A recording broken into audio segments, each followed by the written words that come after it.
Millicent Walker.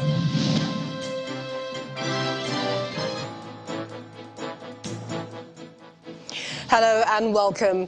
Tonight, presidential candidate of the People's Democratic Party, Atiku Abubakar, received certificate of return, asks his party members to close ranks to end what he terms APC misrule. All Progressives Grand Alliance affirms former Chief Judge of Anambra State, Professor Peter Umadi, as its presidential candidate ahead of the 2023 general elections.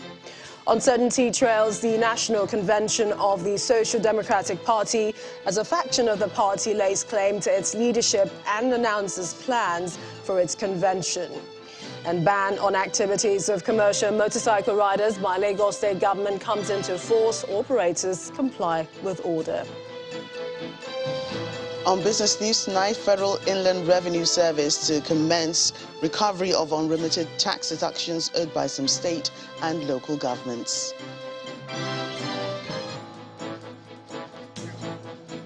On Sports News tonight, Rivers United open a 10-point lead in the Nigeria Professional Football League after beating closest rivals Plateau United in their matchday 31 fixture in Port Harcourt.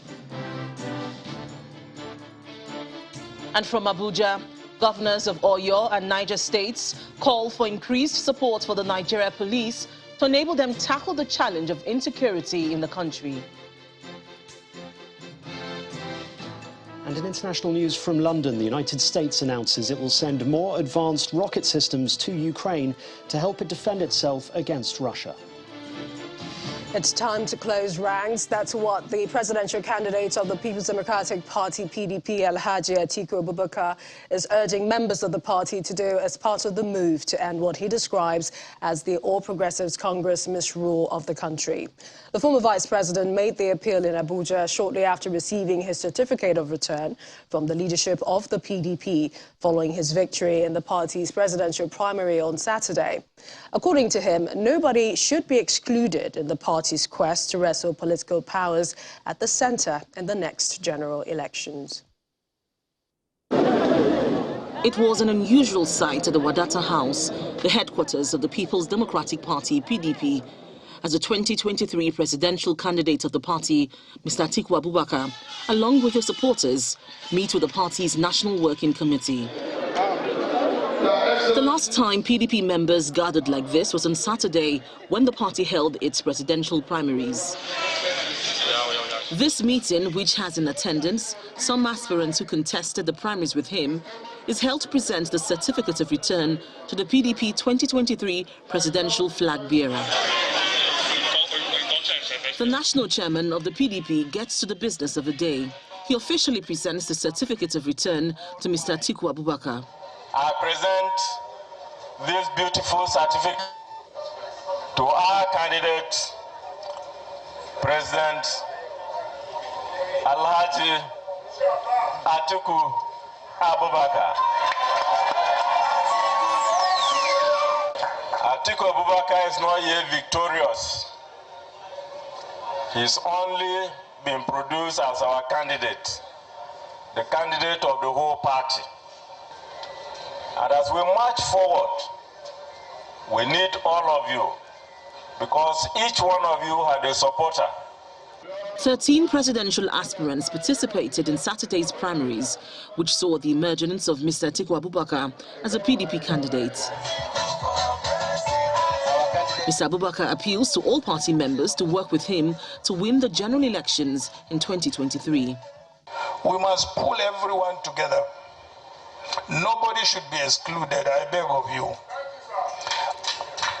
I have already visited some of those who contested against me as a way to lead in that effort to unify the party so that we can face our real opponents, defeat them in the elections, and begin the process of rescuing and rebuilding this country. With the presidential candidate recruitment process concluded, the PDP and its presidential flag bearer now have a critical assignment of choosing a running mate. Another decision some say is very important for the party's unity. And more presidential candidates continue to emerge ahead of the 2023 presidential election, with the All Progressives Grand Alliance, APGA, affirming Professor Peter Umeadi, a former chief judge of Anambra State, its flag bearer. Speaking at a special convention of the party monitored by the Independent National Electoral Commission in Abuja, the national chairman of the party, Mr. Victor Oye, says Professor Umeadi's candidacy was affirmed since he was the only aspirant who presented himself for the #1 job under APGA. The presidential candidate is promising to make the country one that every Nigerian would be proud of if elected. It is the special convention of the All Progressives Grand Alliance, APGA. The only agenda for the day is the affirmation of its presidential candidate. The national chairman of the party sets the tone for the day as he addresses the delegates on the lingering crisis over the leadership of the party. What we are saying is that there is only one leadership of APGA, and this is the leadership here. I want INEC to be firm in their report. They should deal with those people who commit illegalities. With the emphatic statement on the authentic leadership of the party, the national chairman presents the sole aspirant for affirmation as their presidential candidate. At the end of the whole process, our brother, former Chief Judge of Anambra State, a life bencher, a man of irrepressible character, a man who has shown capacity in many ways, intellectually and otherwise, is today be presented to all of us for endorsement for affirmation as our presidential candidate.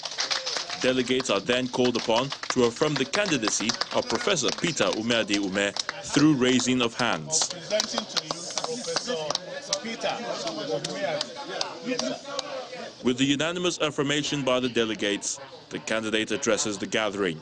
Nigerians are traumatized on a daily basis from wanton killings, displacement, disorganization of business and social life, with attendant difficulty to sustain economic, commercial, and domestic life. It is not possible for us to achieve economic, educational, scientific, sporting, or sufficiency breakthrough when we are hungry, insecure, and unstable. My solemn pledge is to develop Nigeria from within. Although the All Progressives Grand Alliance came a distant fifth in the 2019 general elections, the party remains optimistic of a better outing come 2023. Meanwhile, all seems not to be well in the Social Democratic Party, SDP, as the party appears divided regarding its leadership and forthcoming convention. Former Governor of Ekiti State, Mr. Segun Oni, is maintaining that the Shehu Gabam-led National Working Committee remains the recognized leadership of the party. This comes as another faction, led by Mr. Supo Shonibare, is also laying claim to the leadership of the party as he announces plans for its national convention. It is a gathering of members of the Shehu Gabam-led faction of the Social Democratic Party as they converged on the National Secretariat of the party for the inauguration of its National Convention Planning Subcommittees. New parties will emerge. Chairman of the faction's Convention Planning Committee warns Nigerians to be wary of the activities of persons allegedly impersonating officials of the party. He insists that his faction is duly recognized on the website of the Independent National Electoral Commission. People are always asking us, why are you people always moving? I said, I can only speak for myself. The reason why I moved, and I moved quite a bit, is the fact that I am personally not satisfied with the system. And I don't want to make compromise. Because if I make compromise, it will mean, one way or the other, acceptance. And I don't want to accept whatever I consider evil. I believe that what we are here together to do is to change this. At a separate venue, another faction of the party, led by Mr. Shukpo Shonibare, announces plans to conduct a national convention, claiming that they are the authentic leadership of the party. We'll continue to do what we can to absorb. We know that there are some people who are in the other faction who are not comfortable even in being in that faction, some who get in touch with us from time to time. We know their challenges, and the door is always open. After all this event, we expect to have an extraordinary national convention. As the INEC deadline for the election of candidates by political parties draws near, the Social Democratic Party will need to resolve its leadership issues to be able to make any impact in the 2023 general elections.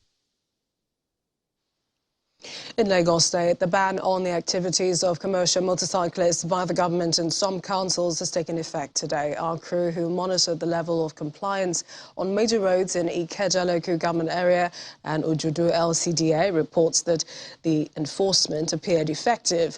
The bike riders restricted their movement to the streets as they anticipated a likely clampdown by security operatives.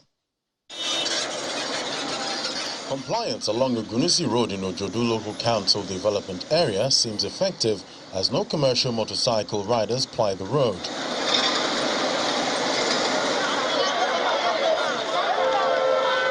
However, there are still some of them carrying out their activities in the inner streets in anticipation of a possible crackdown.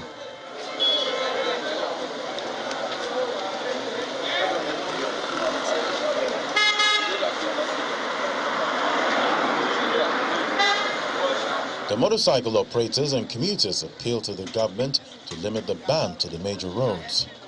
We there on streets, make it deep the people wait there on streets. All the people wait there for express, they be cash out. But we there on street, make it leave us because we find this thing where person go eat. People, all those people say they toss it, they cause trouble. They not be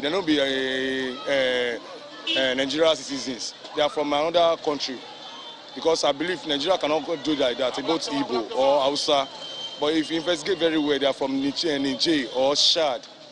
If I thought they want to enforce this law, they should put a legal framework in place that will also guide and protect and regulate the Okada riders. Total ban may not be solution to the problem. At the boundary between Ikeja and Agege, some motorcycle riders are also seen going about their businesses, but with caution.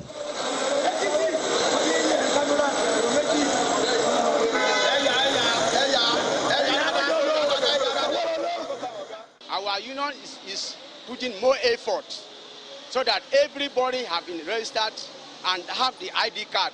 That ID card is a proof. So whatever happened, through that ID card, they can fish the person out. There are, however, some scapegoats as a police patrol team arrested some commercial motorcyclists along the Lagos-Abeokuta Expressway.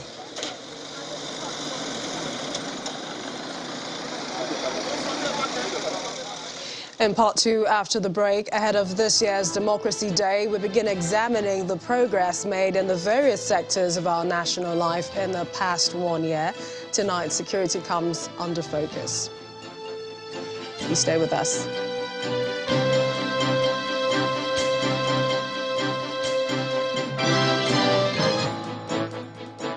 Welcome back. If you just joined us, you're watching the news at 10 live on Channels Television Lagos. A reminder of our top stories.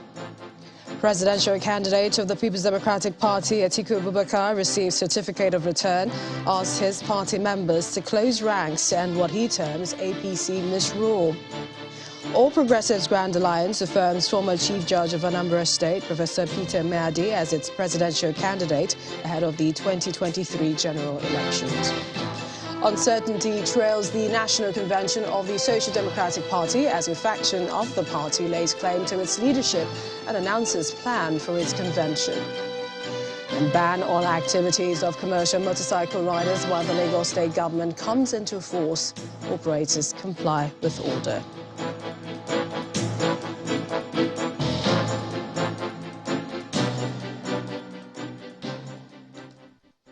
Insecurity has been a major factor across the country, even as each zone battled to curb other challenges faced by them. Curbing the spate, these overwhelming attacks have been a source of concern to security agencies, the government. In the first in our series of reports on the progress made in the various sectors in the past 1 year, we have security as our focus.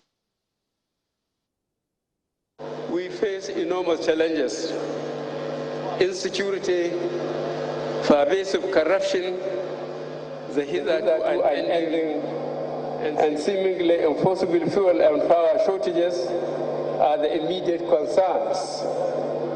We are going to tackle them head on. President Muhammadu Buhari restating his administration's commitment to solving the challenges facing the nation.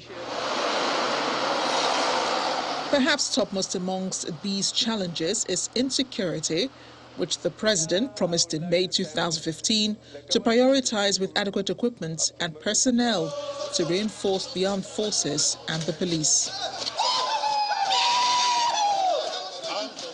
After much outcry over the atrocities carried out by these armed bandits in November 2021, the federal government was left with no other option than to designate bandits as terrorists. The past few years have seen the expansion of insurgency from the northeast to the northwestern states, taking its toll on Zamfara, Katsina and Sokoto states. On daily basis, Kaduna State has been experiencing attacks on homes and major highways, resulting in hundreds of deaths. The attack on the Kaduna-bound train in March this year remains fresh in the memory of Nigerians, with over 60 passengers kidnapped during the attack, still in captivity. The terrorists were making comments like the forests in Kaduna are even better than Sambisa, so they should all relocate here. I think this is an area we should be very concerned about, and this is why we've been making the point that the problem of insecurity now has moved from the northeast to the northwest. In the southeast region, however, the increased wave of wanton destruction and killings gave rise to this meeting between elders of the region and President Buhari during one of his visits to Ebonyi State. He reaffirms that no arms-carrying group will be allowed to disrupt the peaceful coexistence enjoyed in the region. Illegal crude oil exploration and bunkering dominate the south-south region, with maritime forces seeking accelerated trial of maritime offences to curb the menace. Out of the 488 vessels arrested between 2015 till date, 234 were handed over to prosecuting agencies. Yet, only 52 have been successfully prosecuted, leaving a balance of 202 still in the Nigerian Navy custody. The forces are not having it all smooth in the southwest as they battle pockets of communal clashes, attacks, robberies and cult activities. As the administration of President Buhari winds down, giving way to democratic dispensation, security agencies may need to redouble their efforts with the deployment of modern technology in terror and crime fighting across the country to achieve the president's vision of restoring peace to all parts of Nigeria. Well, to examine this issue of security further, we have joining us a security analyst, Mr. Roy Ohidevie. Welcome to the News at 10. Thank you very much. Yeah. First, I'd like to ask you, how would you describe insecurity in Nigeria today? Well, insecurity in Nigeria is, I've been trying to postulate an understanding. You know, when you weaponize violence, and you turn the political system into political terrorism. So those two things come pari passu. We weaponize violence because during all our political campaigns and political activities, violence is a core attribute. Then you want to politicize terrorism. You will see that every time we have an insecurity situation in Nigeria, you will always see people aligning it with something that we have a kind of sympathy. We have terrorism, and gradually they are moving it into banditry. And gradually they are moving it into what you need to negotiate. You can never negotiate radicalism. Then we had a lot of criminality in kidnapping. You remember the Evans case. It took a long time. Then we now had Wadume's case. Those are the two major kidnap cases. Even where military people killed policemen, they dragged through. So there is collapse in the judicial system. And that is one of the main bonus for the criminal justice system. So if you don't have a criminal justice system, you cannot implicate and you cannot apply the judicial process. So there's no penalty. So even in the police, people go at disarray. They break the rules, they engage with criminals, and you cannot penalize. You cannot criminalize. You see the military, there are so many military generals over the years that have been involved in foul purchases of weaponry. They have been involved with movement of cash, large amount of monies unaccounted for, unexplained, you know, and at the end of the day, you cannot explain anything, no judicial process. Mr. Ohidievie, we've had the president, I mean, it's been one of his major policy focus of this administration. In terms of assessing how the government has fared and how it's been able to tackle insecurity, and this is also as it prepares to hand over power, what would you say?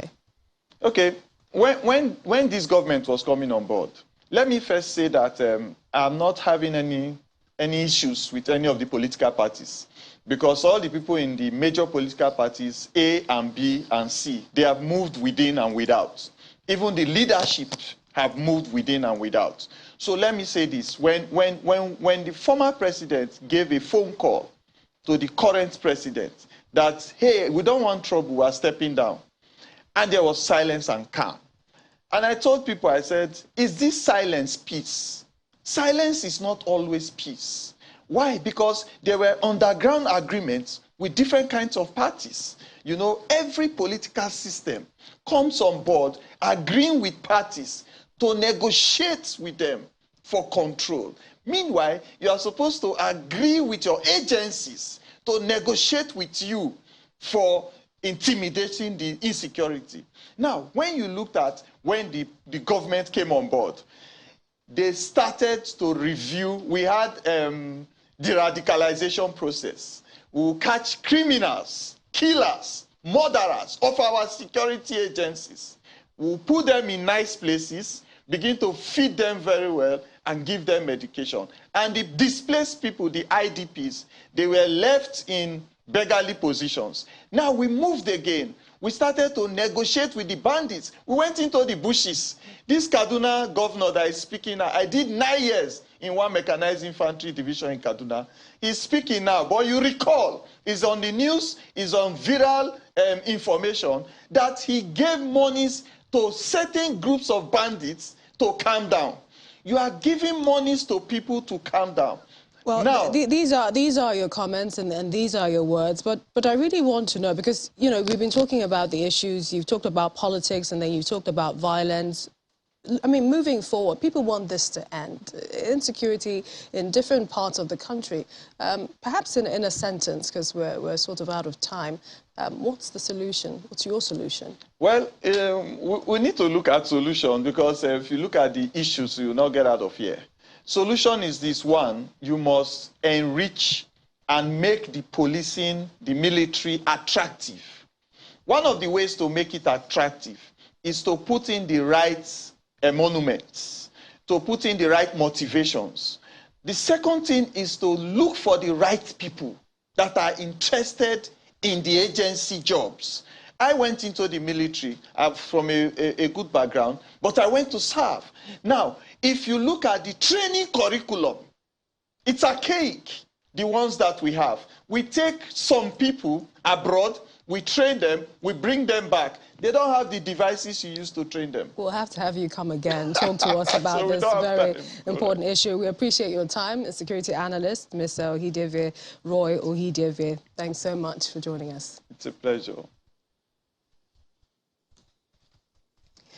Still ahead on the news at 10, Federal Inland Revenue Service to commence recovery of unremitted tax deductions owed by some state and local governments. That's on Business News. You join us again.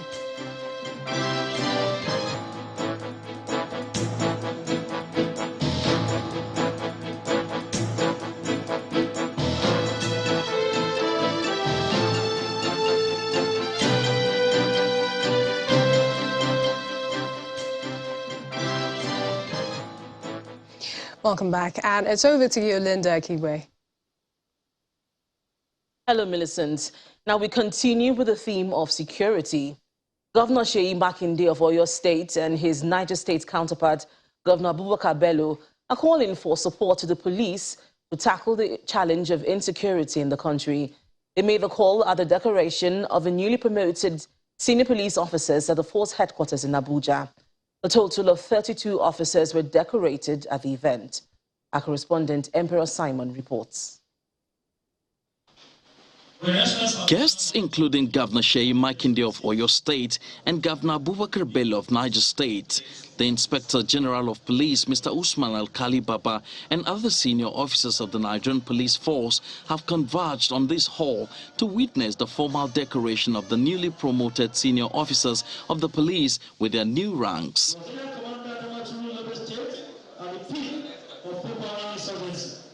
A total of 32 senior officers were recently promoted, comprising 9 Assistant Inspectors General of Police and 23 Commissioners of Police.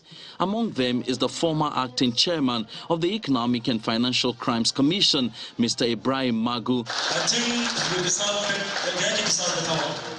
According to the Inspector General of Police, the newly promoted officers are fundamental assets to the attainment of the goals and mandates of the Nigerian Police Force. The citizens of this country, as well as the leadership of the Nigerian Police Force, demand of you higher level of loyalty, courage, incorruptible disposition, and professional competence needed to positively alter the policing and internal security narrative of our beloved country.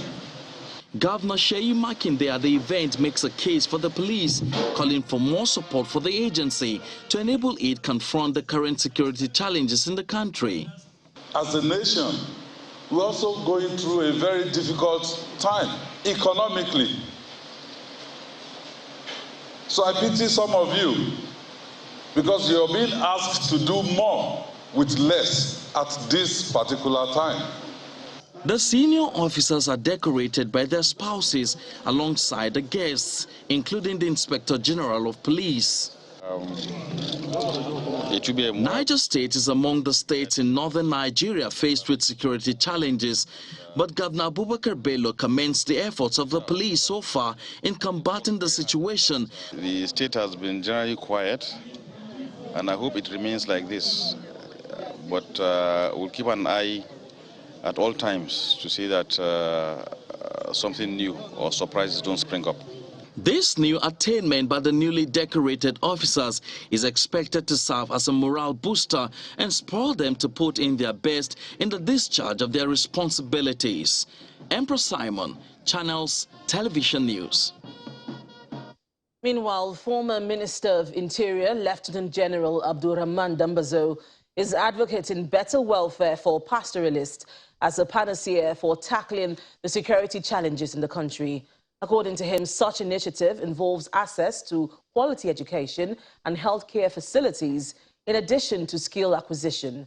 He was speaking at a one-day National Security Summit on pastoralism in Abuja. This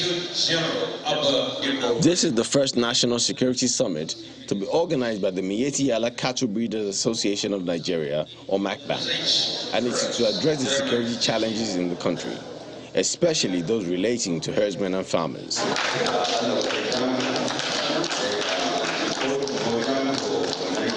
The keynote speaker at the event, a former Minister of Interior, retired Lieutenant General Abdurrahman Dambazo, makes a case for the welfare of the pastoralists, which he says is key to addressing the security challenges in the country.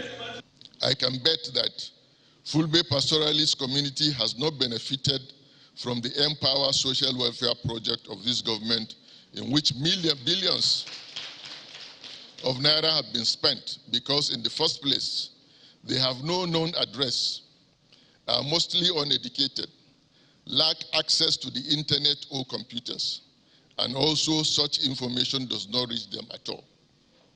There is almost total absence of governance in their forest communities. He also criticizes the profiling of the Fulani ethnic group as kidnappers and bandits by some sections of the society. States and federal governments, and indeed the private sector, should raise special funds for establishing ranching communities, particularly in the vast lands in the northwest and northeast, with all necessary facilities to enable the pastoralists settle down permanently. Government must recognize the herdsmen and ensure that there is some kind of palliative which will serve as some kind of insurance to the genuine herdsman that loses cattle to cattle rustlers. Islamic scholar Sheikh Ahmad Gumi and the organizers of the summit call on the government to rise to the occasion in ensuring that a sense of belonging is accorded the pastoralists.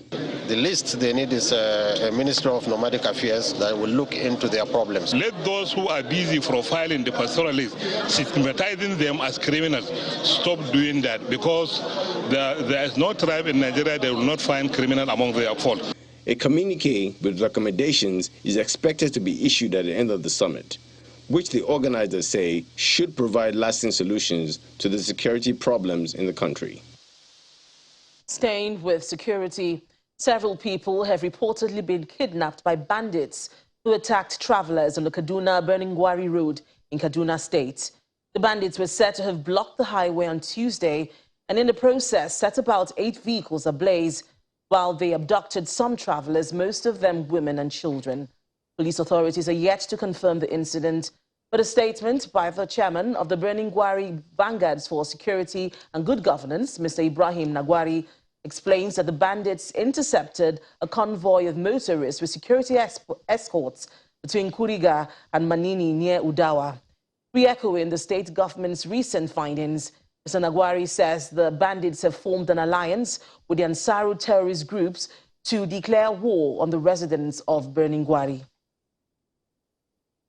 Away from security, the president has stressed the need for world leaders to come together and strategize on ways to avert a looming food crisis around the world. He said this in Madrid, Spain, during an audience with His Royal Majesty King Felipe VI in continuation of his state visit to that country. The two leaders canvassed a global action to stem the food problem, especially in wheat production caused by the ongoing war in Ukraine, urging world leaders to take concrete actions to avert the crisis. In a separate meeting with President Pedro Sanchez, President Buhari said Nigeria is looking forward to increasing bilateral relations with Spain and commended his Spanish counterpart for his leadership qualities and contributions in the war against terror in sub-Saharan Africa, especially in Mali. President Sanchez emphasized that as a major partner of Spain in Africa, Nigeria is a country that his people really wanted to have a stronger partnership with going forward. And that's all from Abuja. Back to you, Millicent. Thanks, Linda. Nigeria has recorded another quarter of economic growth, raising its gross domestic product, that is, by 3.1% in the first quarter of 2022. But while services and the agricultural sectors experienced 4% and 6.1% growth, industry contracted by -1.8%, as did the oil sector at -26.04%. According to Nigeria's Minister of Finance, this may affect the impact of the 2022 first quarter growth on Nigerians, especially as inflation figures have started rising. She was speaking to State House correspondents after the Federal Executive Council meeting presided over by Vice President Professor Yemi Osinbajo. Our State House correspondent, Kayla Megwa, reports. At 10 o'clock Wednesday morning, with President Muhammadu Buhari away in Madrid, Spain on a state visit, the Vice President, Professor Yemi Osinbajo, holds the reins, chairing the weekly Federal Executive Council meeting with several ministers and top government officials in attendance, physically and virtually. The closed-door meeting lasts 3.5 hours, and the Minister of Finance begins the briefing, reporting a 3.1% first-quarter growth in 2022 amid rising inflation and a contraction in key sectors of the economy. There has been growth in some sectors. There are significant contraction in others, but the net effect is a positive growth. We're very mindful of the fact that unless we have most of the sectors growing, especially the growth in the jobs impacting sectors, that this growth that is positive will not be directly felt by the people. Among the 3 memos submitted and approved for the Ministry of Petroleum Resources is the approval for the NNPC to sign a memorandum of understanding with ECOWAS for the Nigeria-Morocco gas pipeline. While the actual cost of this contract is not known yet, as it is still in the planning phase, the Minister of State for Petroleum Resources is optimistic of the impact this pipeline will have on Africa and Europe. This pipeline is to take gas to 15 West African countries and to Morocco, and through Morocco to Spain and Europe. Council also approved the construction of a switchgear room and installation of power distribution cables and equipment for the Nigeria Oil and Gas Park in Ogbea, Bayelsa State in the sum of 3.8 billion naira. Memos on contract variations for the power sector and the purchase of 82 operational vehicles, among other paraphernalia for the Ministry of Police Affairs, were also approved by Council. The total amount approved from memos at this week's Federal Executive Council meeting came to over 23 billion naira. A contraction in the growth in several crucial sectors of Nigeria's economy, compounded with rising inflation figures, may have cast a dark shadow on 6 consecutive quarters of economic growth, as highlighted by the Minister of Finance. However, the Federal Executive Council is promising to look at what is causing the contraction in these sectors and ensure that the country enjoys food security. From the State House in Abuja, Kayla Megwa, Channels Television News. And now for some business news, here's Joke Rogers. Banking, so easy, so simple. Dial *894# now to experience it. You first, First Bank.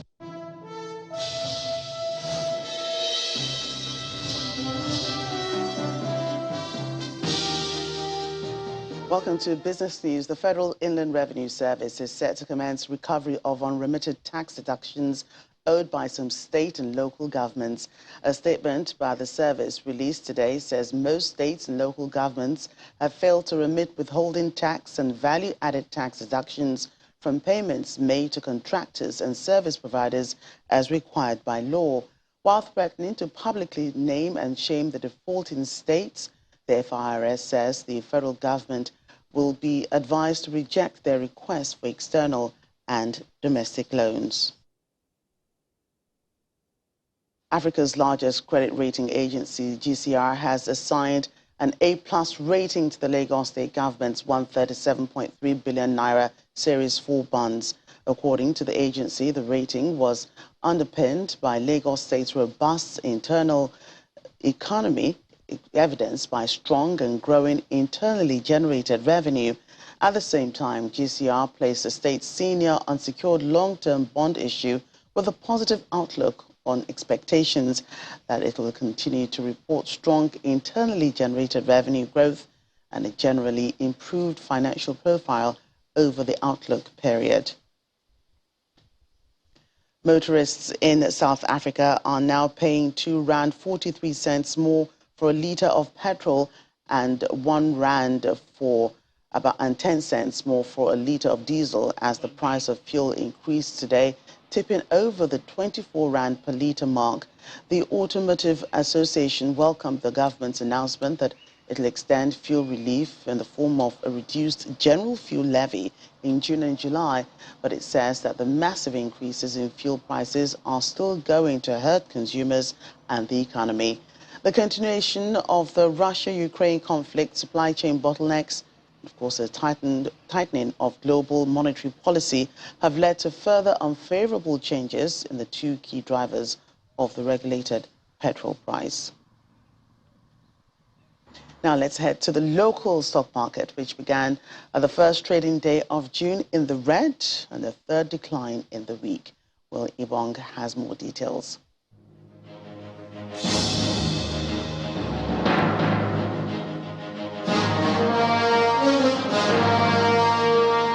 Hello and welcome to the Stock Market Report. No late day sell-offs today to cause an intense drop as yesterday, but it's still a drop regardless at the NGX. The all-share index, still reeling in losses, fell marginally today by 0.03% to close at 52,974.15 points. No thanks to Okomu Oil, Flour Mills, Unilever, and some Tier 1 banking stocks. Most sectors slumped today. However, the 10% drop in Okomu Oil did not pull back the consumer goods counter as the index rose slightly by 0.09%. The oil and gas sector cratered largely today due to the decline in the stocks of O&O and corn oil. Corn oil went ahead to feature on top trades by volume, with Transcorp still retaining the lead position there. And we also find corn oil on the losers chart after losing 2 naira 65 kobo to close at 29 naira 10 kobo today. Recent moves seem to indicate stocks are likely headed lower. So should investors trade it or fate it? And that's the Stock Market Report. I'm Will Ibong. Back to you.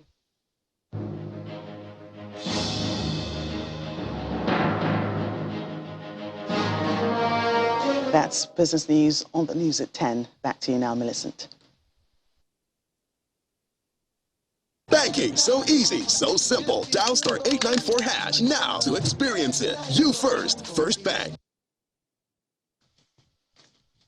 Thank you, Joker. And Russia's foreign ministry has accused Ukraine of provoking further Western involvement in the current military action with its unapologetic demands for more powerful missiles. Foreign Minister Sergei Lavrov suggested the risk of involving a third party in the war with Ukraine, following news that the U.S. plans to provide Ukraine with precision-guided missiles that could strike with precision at long-range Russian targets. Well, Simon Pusey has more in Around the World in 5. Good evening and welcome to the Channel Studios here in London with your international news around the world in 5. The US will send Ukraine more advanced rocket systems to help it defend itself. That's according to President Biden. As the president said, we won't... The weapons long requested by Ukraine are to help it strike enemy forces more precisely from a longer distance.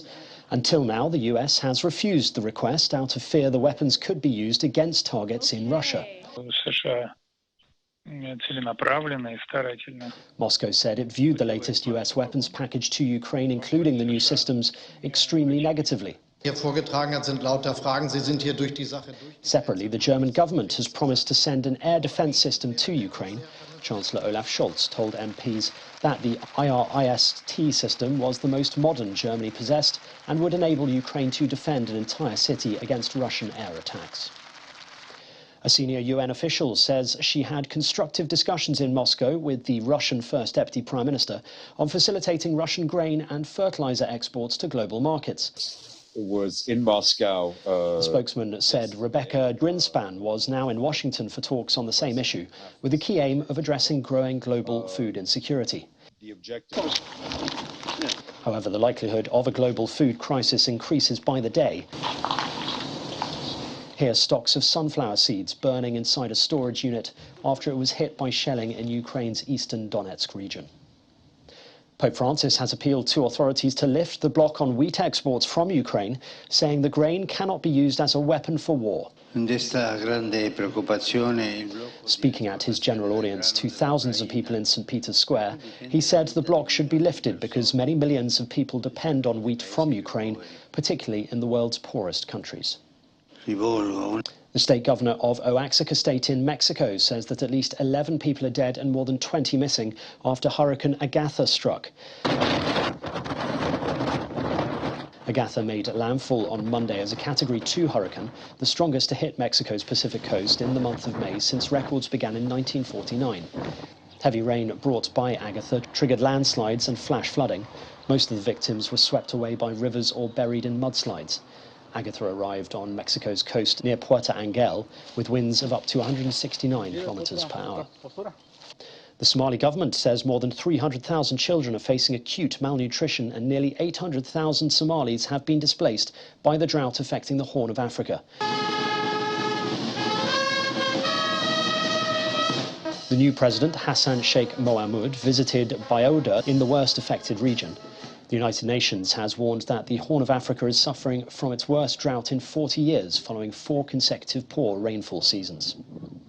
The Chinese city of Shanghai, the country's economic centre and a global trade hub, has eased COVID curbs after a 2-month lockdown. At midnight local time, restrictions were relaxed to allow most people to move freely around the city of some 25 million people.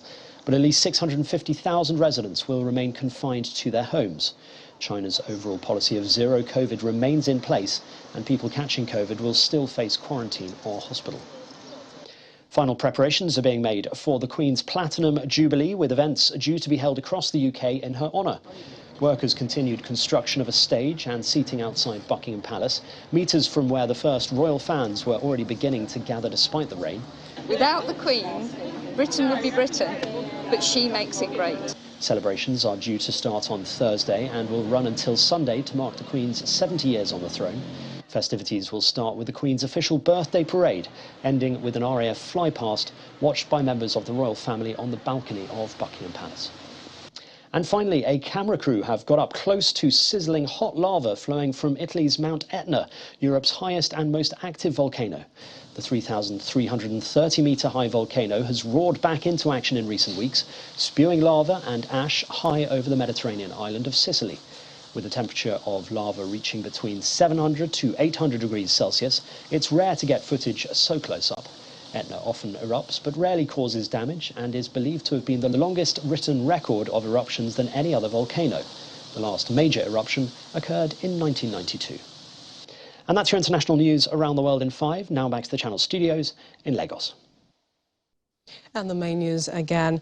The presidential candidate of the People's Democratic Party, Atiku Abubakar, today received his certificate of return and asked the party members to close ranks and work to end what he terms as APC misrule.